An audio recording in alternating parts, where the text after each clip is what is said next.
I don't have an opening monologue for this. Let's talk about Harold and the Purple Crayon. The movie.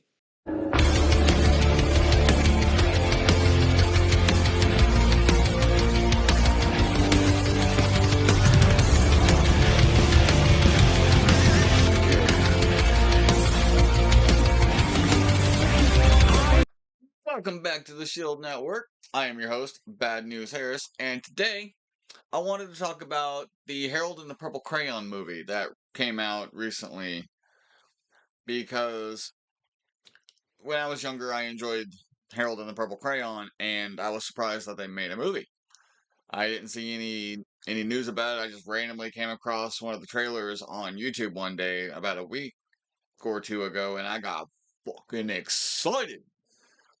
I got a little disheartened when I saw that it was going to be one of those ventured into the real world kind of situations in the trailers, but the trailer didn't tell me what the whole reason behind the plot was. So, which is a good thing. It's kind of the point of a trailer. Um, but I held in my reservations. And when Desi and I had the opportunity, we went and viewed the movie. And let me tell you, it was a lot better than I expected. As an artist and writer who has yet to make a name for himself, a movie like that kind of really makes you think. Because it's a story about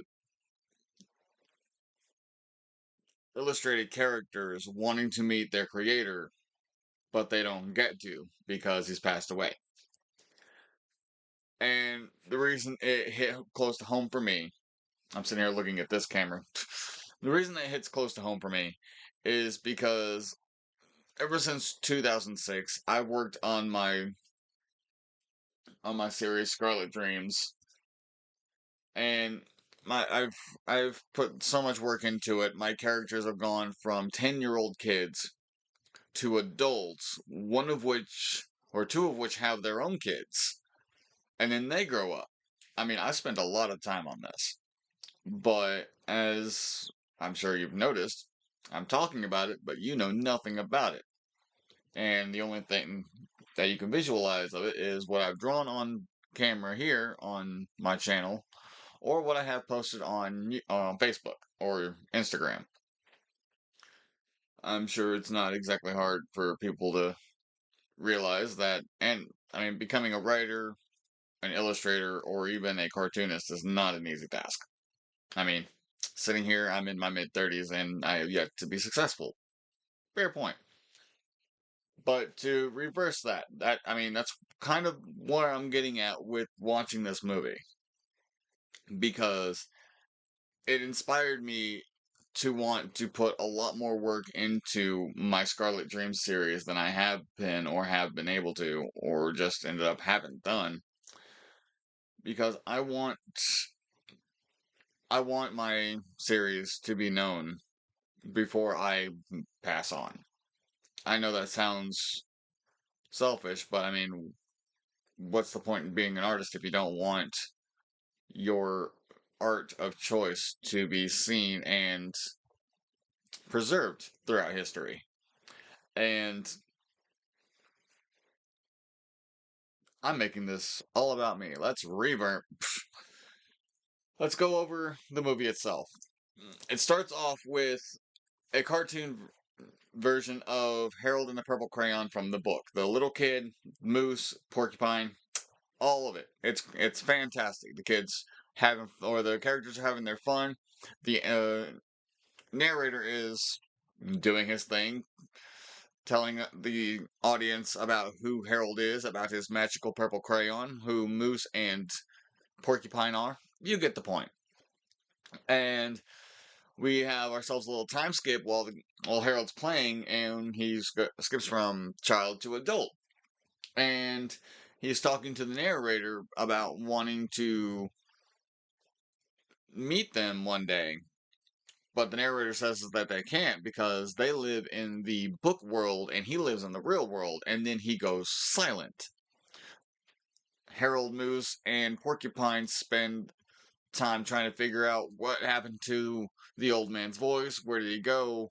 Why isn't he around anymore? And they couldn't figure it out. And Harold was like, I've got a purple crayon that can do anything. Let's draw ourselves a door into the real world and go find the old man, which is exactly what they do. Well, Moose and Harold successfully go through the door. Porcupine gets stuck on on the opposite side of it and stuck inside of their book world and comes in later on. Harold and Moose end up, I think, in Central Park because I think they're in New York City. And I mean, typical for New York City. I mean, it's where Smurfs is. It's where I'm not gonna say it's where Sonic is because Sonic is somewhere. I think it's in North Dakota. Not the point. Point is that they emerge in the real world. They start wandering off in the park, and they find a random old man who they think is their old man. Funniness ensues between those two. They figure out it was a mistake, and the two move on. Then Porcupine manages to make her way through the crayon door into the real world. And she can't find Harold or Moose, goes off looking. Fast forward, Moose and Harold run into a little kid who is the child of Zoe Deschanel's character. I'm not gonna lie, I didn't pay attention to either of their characters because I was more invested in Harold, Moose, and Porcupine. Anyway, my point being is TLDR, the kid helps Harold, well, attempts to help Harold find where the old man is. They do end up finding the old man's residence, but it's already been turned into a museum of his writings, his illustrations, and a lot of it, if not most of it, being, or if not the entire thing, being Harold in the Purple Crayon. Illustrations, old drafts, hand drawn or hand drawings. I'm pretty sure it's I haven't done my research into the making and the roots and references of everything in this movie, mainly because I wanted to give my thoughts, expressions, and feelings on this movie before knowing anything about it. That way, you can experience the impact it has on me before I know the about the full backstory, so it can have an even bigger impact on me. It's weird and convoluted, but I'm a weird person that does things differently. I enjoy being able to get excited about something before I know about it more deeply, and then I let my excitement and enjoyment of it grow as I look further into it and, learn more about it. Whenever it came to this movie, the experience I had with Harold and the Purple Crayon was reading the books. And that was long ago. I mean, so long ago, back when my first child was born, and even before that, I was long before that's 2007 and before. You get the point. Well, when Moose, Porcupine, and Harold find the place, and they learn that the old man's passed away. Of course, it was a it was heart wrenching. I mean, I had already made this guess at the beginning of the movie when his voice disappeared. I mean, that was the first thing that came to mind. I was just like, "Oh my crap!" The narrator died. That meant the author died. You get the point. So I was expecting this scene, but it's still pretty deep rooted, and it hit Harold so hard that he starts to lose his imagination, and thus everything that he had drawn throughout the movie so far in the real world, and I would imagine in the book world, since it's also connected, everything starts to poof away into just crayon dust on the ground. And at this point is when our movie antagonist, I didn't mention anything before because he's just your typical antagonist for a movie of this genre where the cartoons come into the real world and then they've got something that the antagonist wants to use to do whatever they want with, blah blah blah. You get the idea. You know that formula. There's no difference here. Just insert Harold and his crew in place of any other antagonist or any other protagonist, and you've got the same movie. Well, when it comes to the villain getting hit, the crayon, blah blah blah blah, doing his thing because he knows of his or he believes in his own imagination, so he's doing all this blah blah blah evil stuff. Harold, with the help of friendship, power of friendship, uh, gets his imagination back. Everything that he was imagining reset itself, and then or pause. Earlier in the movie, Harold broke off a piece of his crayon and gave it to the little kid. You'll understand once you watch the movie. I'm not ruining the entire movie for you. I'm just giving the basics. Still a spoiler explanation though, so whatever. Anyway, fast forward back in. Harold gets his imagination back, gets the other half of the crayon, or I guess not the other half of the crayon. No, they do their typical antics and gets his part of the crayon back.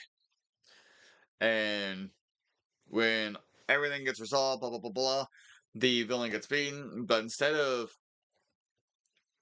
punishing the villain, what they did, or what Harold did, was he drew an entrance into the villain's own book world that he was trying to bring to life, and allowed him to enter his own book world so he could live out happily ever after.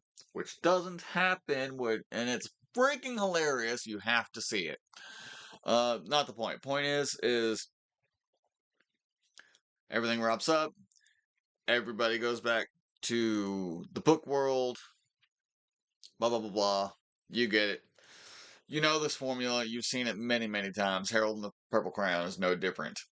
The only real difference is that this one actually had a little bit of an impact on me because now I feel more motivated to work on my series more and to get it out there because I want to share Scarlet Dreams with the world more. I want it to be known, and even if it's liked or disliked or even there's indifference, I at least don't want to someday pass away and my even at least one thing of my own imagination not live on through something.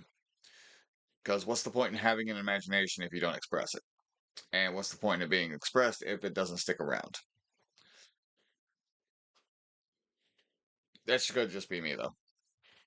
My point is that Harold and the Purple Crayon was a very well written, acted, and developed movie. The visuals are fantastic. I mean, hell, the usage of the crayon in the real world were actually a lot better than I was expecting them to be. And I'm going to point it out that since now that we have a Harold and Purple Crayon movie, we have no excuse to not have a Chalk Zone movie. And at the end of Harold and the Purple Crayon, the little kid gave Harold a full box of colored crayons. So now Harold and the Purple Crayon can have the entire spectrum, just having more reason to open up the door for not only Chalk Zone, but a Chalk Zone Harold and the Purple Crayon crossover. One of them could accidentally draw a door into the other realm. And boom, it writes itself.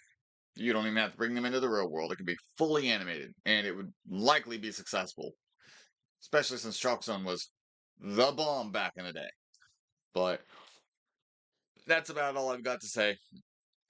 Thank you for listening to me rant. It was just something I wanted to talk about after watching Harold and Purple Crayon. Next, let's talk about is going to be about House of the Dragon Season 2 and how utterly disappointing it ended up being. But that's then. This is now. Like, subscribe, ring the bell. Everything the bottom corner tells you to do. Yeah, this one right there. And I will see you guys in the next video. Bad News Harris, out.